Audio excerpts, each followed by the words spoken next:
वर्णं चतुर्भुजं प्रसन्नवदनं ध्यायेत् सर्वविघ्नोपशान्तये। श्रीमहागणाधिपतये नमः। वक्रतुण्ड महाकाय कोटिसूर्यसमप्रभा निर्विघ्नं कुरु मे देव सर्वकार्येषु सर्वदा। प्रणो देवी सरस्वती वाजेभिर्वाजनीवती धीनामवित्र्यवतु चोदयित्रीशो नृतानां चेतन्ति सुमतीनां यज्ञं दधे सरस्वती। ॐ शान्ति शान्ति शान्तिः। अथ दुर्गा सूक्तम्। ॐ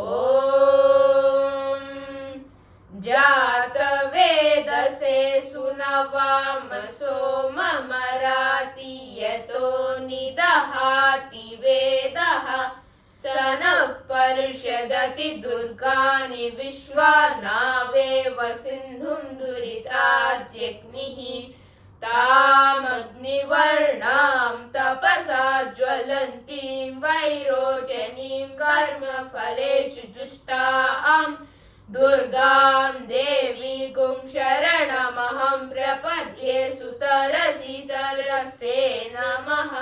अग्ने त्वं पारयानव्यो अस्मान् स्वस्तिभिरति दुर्गाणि विश्वा पूश्च पृथ्वी बहुला न उर्वी भवातोकाय तनयाय शंयोः विश्वान्यनो दुर्गः जातवेदः सिन्धुं ननाव दुरितादिपर्षि अग्ने अत्रिवन्मनसा गृणानो अस्माकं बोध्यविता तनूनां प्रतनाजितगुं सहमानमुग्रमग्निगुं हुवेम परमसधस्थात्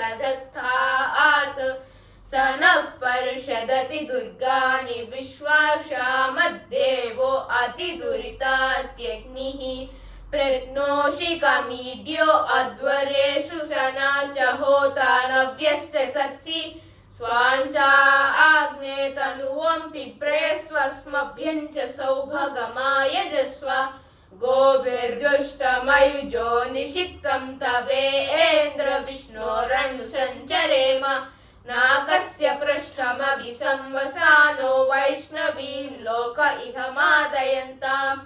ॐ कात्यायनाय विद्महे कन्याकुमारी धीमहि तन्नो दुर्गिः प्रचोदयात्।